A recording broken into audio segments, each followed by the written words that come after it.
कटहल के ऐसे पकोड़े आपने पहले कभी नहीं बनाए हुए। एकदम ही यूनिक तरीके के कटहल के पकोड़े जो कि खाने में बहुत ही स्वादिष्ट लगते हैं। और अभी कटहल का मौसम है तो इस तरह के कटहल के पकोड़े बनाना तो बनता है। तो आप भी इस तरह से बना के एकदम ही आसान तरीके से बना के एंजॉय कर सकते हैं।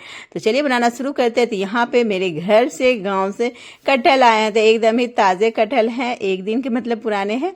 तो देख सकते हैं एकदम ही कटहल आए ढेर सारे। तो मैंने बोला चलो आज कटहल के पकोड़े बना लेते हैं। तो बनाने के लिए यहाँ पे लेने हैं एकदम ही कटहल हरे हरे वाले। अब कटहल को काटना थोड़ा सा डिफिकल्ट होता है, थोड़ा सा मुश्किल होता है। तो कटहल काटने का तरीका है कि सबसे पहले हाथों में आप अच्छे से सरसों का तेल लगा लें। और यहाँ पे चाकू एकदम साफ नाइफ होनी चाहिए, इनमें भी तेल लगा लीजिए। अगर फरसूल से काट रहे हैं तो उनमें भी आप तेल लगा लीजिए। अब यहाँ पे पहले हम डंठल वाले हिस्से को कट करेंगे। अब जैसे कि कटहल ताजे है तो यहाँ पे ढेर सारे दूध निकलेंगे इनसे, तो थोड़ी देर के लिए हम इनको इस तरह से रखेंगे और इस तरह से डंठल से दूध को हम अलग कर लेंगे। अब यहाँ पे कटहल को हम छोटे छोटे पीसेस में पहले कट करेंगे, तभी इनको छीलना आसान हो जाएगा। तो यहाँ पे पहले आप इस तरह से राउंड कट कर सकते हैं या इस तरह से दो टुकड़े कर लीजिए। दोनों ही तरीके आपको बता रही हूँ। इस तरह से आप राउंड राउंड कट कर सकते हैं जिससे कि छिलके निकालना आसान हो जाएगा, या आप पूरे ही कटहल को दो टुकड़े में कट कर दीजिए और इस तरह से हाफ हाफ कट कर लीजिए। तो कटहल काटने का तरीका एकदम ही इसी तरीके से, जिनसे कि हाथ भी आपके चिपचिप नहीं होंगे, कोई भी इनके गम जो लट्ठा होता है जो भी बोलते हैं आप, वो आपके हाथों में लगेंगे नहीं और इजीली आप कटहल यहाँ पे काट पाएंगे। तो देख सकते हैं मैंने यहाँ पे छोटे छोटे पीसेस में कट कर लिए हैं। अब इनके छिलके को आप इस तरह से बहुत ही इजीली आसानी से इस तरह से निकाल सकते हैं। तो यहाँ पे कटहल जो है ये रेसे नहीं होते हैं इस वाले कटहल में जो अभी के मौसम में मिलते हैं। तो इसी तरह से जितने भी कटहल आपको कटिंग करने हैं सारे के छिलके अलग कर लीजिए। अब ये इनमें क्या है, बीच में जो एक होते हैं डंठल वाला हिस्सा, इनको आपको हटा लेना। ये क्या है, जल्दी पकती नहीं है, हार्ड रहती है, तो इनको हटा लीजिए। और कटहल को हम इस तरह से छोटे छोटे टुकड़े में तो कट कर लेंगे।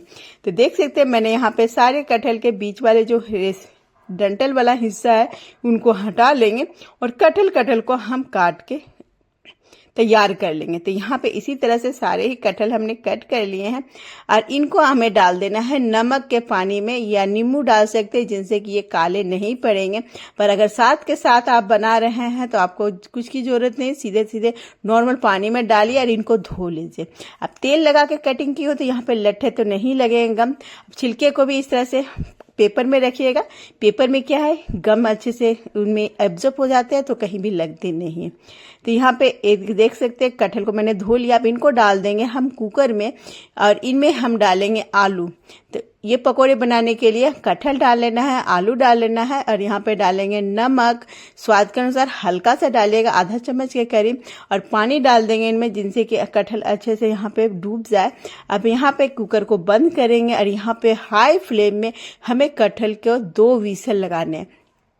तो डिपेंड करता है कि कटहल की क्वालिटी पे भी, कि कभी 2 विसल में सॉफ्ट हो जाते हैं, कभी 1 विसल में। तो ये देख लीजिएगा आप, अगर 1 में हो जाते हैं तो यहाँ पे कटहल को हम विसल लगा लेंगे। इधर हम जब तक बेसन घोल लेते हैं, क्योंकि पकोड़े बनाने के लिए तो बेसन लेंगे, स्वाद अनुसार नमक लेंगे यहाँ पे, और यहाँ पे थोड़ा सा काली मिर्च और हल्दी का पाउडर डालेंगे। आप चाहे तो लाल मिर्च का पाउडर भी डाल सकते हैं, पर मैंने यहाँ पे नहीं इस्तेमाल किया है। पानी डाल के यहाँ पे घोल तैयार करेंगे। घोल न ज्यादा पतली होनी चाहिए न ज्यादा यहाँ पे गाढ़ी होनी चाहिए। तो इस तरह की कंसिस्टेंसी होनी चाहिए। मैंने यहाँ पे मिर्ची का इस्तेमाल नहीं किया है, मिर्ची का पाउडर का, क्योंकि उससे थोड़ा सा लाल लाल पकोड़े तैयार होते हैं, इसलिए मैंने यहाँ पे हल्की सी हल्दी डाली है। अब इनको रखते हैं साइड में थोड़ी देर के लिए, जिससे कि अच्छे से सेट हो जाए। इधर जब तक थोड़ी सी कटिंग चॉपिंग कर लेते हैं। तो जब तक कटिंग चॉपिंग हो रही है दोस्तों, मेरी रेसिपी कैसी लगती है एक छोटा सा लाइक, छोटा सा कमेंट करना मत भूलिएगा, जिससे कि हमें बहुत ही मोटिवेशन मिलता है। और फेसबुक से देख रहे हैं तो हमें फॉलो कर लीजिए। हमें सपोर्ट करने के लिए हमारे चैनल को सब्सक्राइब करके बेल का घंटा प्रेस करना ना भूले, जिससे कि आपको ऐसी नई नई रेसिपीज आपको की नोटिफिकेशन सबसे पहले मिले। तो यहाँ पे बातों बातों में यहाँ पे हमारे कटहल अच्छे से सॉफ्ट हो गए। विसल निकलने तक मैंने इनको छोड़ दिया था। अब इनको पानी से हम अलग कर लेंगे और यहाँ पे आलू को अलग कर लेंगे और जो कटहल है इनको हम अलग कर लेंगे। दोनों ही चीजों को अलग कर लेना है और कटहल को यहाँ पे अच्छे से हम मैश कर लेंगे। मैंने यहाँ पे कांटे वाले चम्मच का इस्तेमाल किया, फोक का। आप चाहे तो पोटैटो मैशर का भी इस्तेमाल करेंगे तो भी हो जाएगा, पर यहाँ पे पूरी तरह से मैश नहीं करना, हल्का हल्का रेसा होना चाहिए। अब एक पैन गरम करेंगे या कढ़ाई, इनमें डालेंगे 2 चम्मच सरसों का तेल, आधा चम्मच खड़ा जीरा, हींग डालेंगे, अदरक और हरी मिर्च जितना तीखा पसंद करते हैं उतना डालिएगा। हल्का सा हल्दी डालेंगे तेल में ही और इनको भून लेंगे। अब जो हमने यहाँ पे अच्छे से मैश किया था कटहल, वो डाल लेंगे इनमें। अब स्वाद के अनुसार नमक डाल लीजिए, थोड़ा सा यहाँ पे भुना हुआ जीरा पाउडर, काली मिर्च का पाउडर, चिल्ली फ्लेक्स और यहाँ पे डालेंगे हम गरम मसाला। तीखे के हिसाब से चिल्ली फ्लेक्स डालिए या मिर्ची का पाउडर भी डाल सकते हैं। अब इनको थोड़ी देर के लिए हम भून लेंगे और हरा धनिया डाल के मिक्स करेंगे। ये तैयार है हमारे कटहल पकौड़ा बनाने के लिए। इनको हम किसी अलग बर्तन में निकाल देंगे जिनसे कि ये ठंडी हो जाए, फिर हम इनको पकौड़े बनाएंगे। अब इनको रख देते हैं साइड में ठंडा होने के लिए। अब इधर आलू ले लेते हैं। आलू भी यहाँ पे मैक्सिमम थोड़ी सी ठंडी हो गए, हाथों से छूने लायक, तो इनके छिलके हम अलग कर लेंगे सारे ही आलू के। और यहाँ पे इनमें हम डालेंगे नमक स्वाद के अनुसार, भुना हुआ जीरा पाउडर, काली मिर्च का पाउडर, थोड़ा सा मैंने हल्दी डाला है। आपको तीखा पसंद है तो यहाँ पे तीखी वाली लाल मिर्च का पाउडर का भी इस्तेमाल कर सकते हैं, पर मैंने आलू को यहाँ पे सिंपल ही रखा है। अब आलू को मैंने यहाँ पे ग्लास से अच्छे से मैश कर लेंगे। जिस तरह से आटा गूंथते हैं सेम उसी तरीके से यहाँ पे गूंथ के तैयार कर लेना है। इनमें कुछ भी हमने मिक्स नहीं किया है, बस यहाँ पे आलू है और कुछ वही मसाले और नमक है। तो इस तरह से तैयार कर लेना है। आपको देख सकते हैं ये तैयार हो गया हमारा आलू का डो बोल सकते हैं। अब चलिए हम पकौड़े की तैयारी करते हैं। तो यहाँ पे आलू का छोटा सा पोर्शन लेना है आपको। इनमें कोई भी गुठली या लम्स नहीं होनी चाहिए, आलू में एकदम ही स्मूथ चिकना। अब इस तरह से इनमें जगह बनाएंगे और यहाँ पे जो हमने कटहल तैयार किया था, कटहल भून के, उनको हम बीच में फील कर देंगे और इनको बंद कर देंगे। अच्छे से सील करेंगे, गोल गोल तैयार करेंगे। साइज आप अपने पसंद से जितने बड़े साइज का बनाना चाहते हैं उस तरह से बनाइएगा। देख सकते हैं ये तैयार है हमारे। इसी तरह से समान विधि से सारे ही तैयार कर लेंगे। आलू लेंगे और इस तरह से बीच में थोड़ा सा जगह बनाएंगे और इनमें हम कटहल को डाल देंगे और इनको अच्छे से बंद कर देंगे। तो यहाँ पे कटहल की क्वांटिटी थोड़ी सी कम थोड़ी सी ज़्यादा रख सकते हैं, पर इतना रखिएगा जिनसे कि ये फटे ना, निकले ना।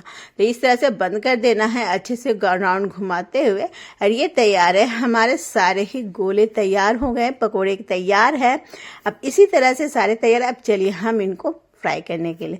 तो यहाँ पे बेसन हमारा सेट हो गया है। अब इनमें थोड़ा सा हम डाल देंगे हींग यहाँ पे, और यहाँ पे डालेंगे हम थोड़ा सा यहाँ पे गरम तेल, जिनसे कि अच्छे खस्ता क्रंची बन के तैयार होंगे। चावल आटे वगैरह का हमने कोई इस्तेमाल नहीं किया, बस इतना ही काफ़ी है। अब सारे ही यहाँ पे पकोड़े को हम इनमें डाल देंगे इस तरह से। अब यहाँ पे तेल अच्छा गरम होना चाहिए पकोड़े को तलने के लिए, और एक एक करके हम यहाँ पे पकोड़े को डालते जाएंगे। थोड़ी सी एक दूसरे को डालने में थोड़ा सा यहाँ पे गैप होना चाहिए ताकि अच्छे से सेट हो जाए। जितने कढ़ाई में आ रहे हैं उतने पकोड़े को डाल लीजिए। अब थोड़ा देर के बाद इनके ऊपर से इस तरह से तेल डालेंगे जिनसे कि ऊपर भी अच्छे से सेट हो जाए। जब अच्छे से सेट हो जाए तो इनको झारा से अच्छे से उलटते पलटते घुमाते फिराते अच्छा सुनहरा कलर आने तक हम फ्राई करेंगे। मीडियम फ्लेम में फ्राई करेंगे जिनसे कि अंदर तक बेसन अच्छे से पक जाए। ये तैयार है हमारे पकोड़े, एकदम ही कटहल के स्वादिष्ट पकोड़े। साथ में हम मिर्ची भी फ्राई करेंगे जो कि पकोड़े के साथ बहुत ही मज़ेदार लगते हैं। तो आपने ऐसे पकोड़े खाए हैं कि नहीं, बनाए हैं कि नहीं, कमेंट कीजिएगा। और नहीं बनाए हैं तो फटाफट बना लीजिए, क्योंकि अब कटहल का मौसम है तो जाने से पहले जरूर बनाइएगा, बहुत ही मज़ेदार लगते हैं ये कटहल के पकौड़े। इनको आप हरी चटनी या सॉस के साथ परोसी या बिना कुछ चाय के साथ खाइए, मज़ा ही आ जाता है खाने में। और अभी कभी कभी क्या कुछ कुछ बारिश होती है तो इस तरह के पकौड़े तो खाने का मज़ा ही अलग है। तो इस तरह से बनाइए, खाइए और कैसी लगी हमारे साथ ज़रूर शेयर कीजिएगा। हमारे घर में तो बहुत ही पसंद किया इस तरह के पकौड़े। तो मिलती हूँ नई रेसिपी के साथ। Bye bye.